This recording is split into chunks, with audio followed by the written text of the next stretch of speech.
அவரா வழிய வந்து என்னோட உடன்படிக்கை செய்து, என்னுடையதெல்லாம் உன்னுடையதுப்பா, உன்னுடையதெல்லாம் என்னுடையன்னு சொல்லி என்னுடைய அவமானத்தையும் நிந்தையும் எடுத்தார். அவருடைய சகல ஆசீர்வாதத்தையும் அனுபவிக்கக்கூடிய சுதந்திரவாளியாக என்னை மாற்றியிருக்கிறார். உடன்படிக்கை செய்கிறதுல அநேக காரியங்கள் இருக்கிறது. நான் ஒருவரோட உடன்படிக்கை பண்ணுறேன் என்றால் இனி அவருடைய குடும்பம் வேற, என்னுடைய குடும்பம் வேற கிடையாது.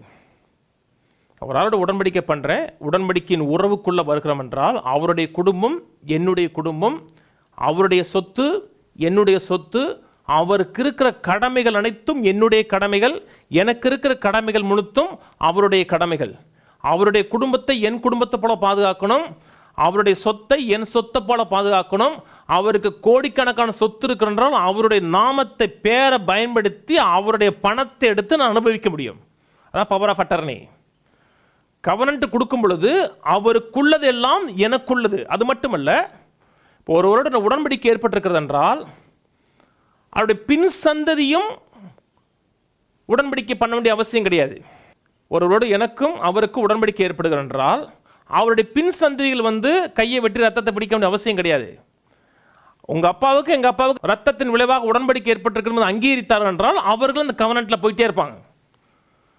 தேவன் இன்றைக்கு ஒவ்வொரு நாளும் வந்து நம்மோட உடன்படிக்கை பண்ணுறது கிடையாது. கல்வாரி சிலுவையில் இயேசு கிறிஸ்துவோடு பண்ண அந்த உடன்படிக்கை இன்னைக்கு நமக்கு ஆஃபர் பண்ணப்படுகிறது. அப்பா அன்னைக்கு உடன்படிக்கை பண்ணப்படுறது மனுக்குலத்தோடு, அந்த உடன்படிக்கையில் நீயும் வந்து சேர விரும்புறியா என்ற ஆஃபர் பண்ணும்பொழுது, ஆமாம் நான் வந்து சேர விரும்புறீங்கன்னா அந்த கவனன்ட்டோட நீ உள்ளே வந்துடுவீங்க. கவனிக்கிறீங்கன்னு நினைக்கிறேன். திரும்பி திரும்பி உடன்படிக்கை செய்ய வேண்டிய அவசியம் கிடையாது. உடன்படிக்கை ஒன்று செஞ்சிட்டோம்னா அந்த சந்ததியில் இருக்க அத்தனை பேரும் கவனன்ட்டுக்குள்ளே வந்துடுவாங்க. திரும்பி என்ன செய்யணும்னா வில்லிங்காக ஏற்றுக்கணும், அவ்வளோதான். வில்லிங்காக ஏற்றுட்டோம்னா உள்ளே வந்துடுவாங்க. இது மனிதனோடு ஏற்பட்ட உடன்படிக்கை.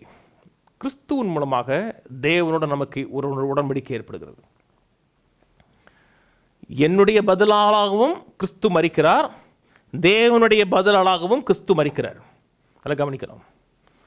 அவர் தேவனாகவும் இருந்தார், மனிதனாகவும் இருந்தார்.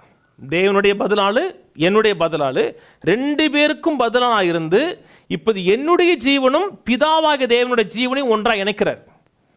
கவனிக்கிறீங்க? இப்போ என்னுடைய ஜீவன் வேற, பிதாவாகிய தேவனுடைய ஜீவன் வேற இல்லை. என்னுடைய ஜீவனும் பிதாவாகிய தேவனுடைய ஜீவனும் ஒன்று கலக்கப்படுகிறது. அதான் உடன்படிக்கையினுடைய ஆசீர்வாதம். இப்போ என்னுடைய பொறுப்பு என்பது அவருடைய பொறுப்பாக மாறிடும். என்னுடைய தேவைகள் எல்லாம் அவருடைய தேவையாக மாறிடும். எனக்கு 10 கோடி கடன் இருக்குன்னா அது ஏன் கடன் இல்லை, அவர் கடன். அவருக்கு ஒரு நையா பைசா கடன் கிடையாது. அவருடைய வேலையை செய்ய வேண்டியது ஏன் வேலை. இந்த பூமி முழுவதும் நற்செய்தி அறிவிக்கணும், தேவனுடைய இந்த அளவற்ற அன்பை அறிவிக்கணும். அதுதான் அவருக்கு வைத்திருக்கிற வேலை. என்னுடைய பொறுப்பு எல்லாம் அவர் பொறுப்பு. ஏன் சொத்து எல்லாம் அவர் சொத்து, அவர் சொத்து எல்லாம் ஏன் சொத்து. உங்களுக்கு என்ன சொத்து இருக்குன்னா ஒன்றும் இல்லை. இந்த கவனன்ட்டில் லாபம் பெறுகிறது முழுக்க முழுக்க நான் மட்டும்தான், அவர் கிடையாது. இதான் கவனன்ட்டுங்க. நீ என்ன செஞ்ச? நான் ஒன்றும் செய்யலை.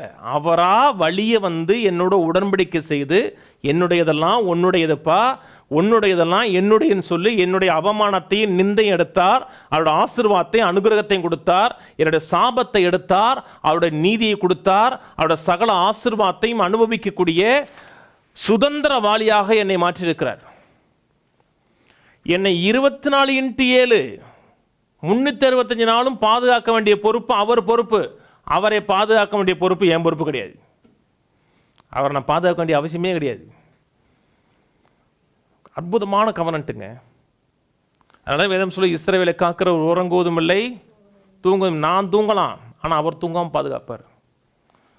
அவர் என்னைக்காச்சும் என்கிட்ட வந்து அப்பா எனக்கு கொஞ்சம் தேவையாக இருக்குது, ஏதாச்சும் உதவி செய்ய முடியுமா என்று கேட்க மாட்டார். ஆனால் ஒவ்வொரு முறையும் அவரிடத்தில் உதவிக்காக நோக்கி பார்க்கும் பொழுது அவர் உதவி செய்வதற்கு தயங்குவதே கிடையாது. ஏன் தயங்குவது கிடையாதுன்னா கவனன்ட். இது எனக்கும் தேவனுக்கும் இடையே ஒரு மத்தியஸ்தரை கொண்டு ஏற்படுத்தப்பட்ட உடன்படிக்கை. மத்தியஸ்தர் பெர்ஃபெக்ட் கிறிஸ்து.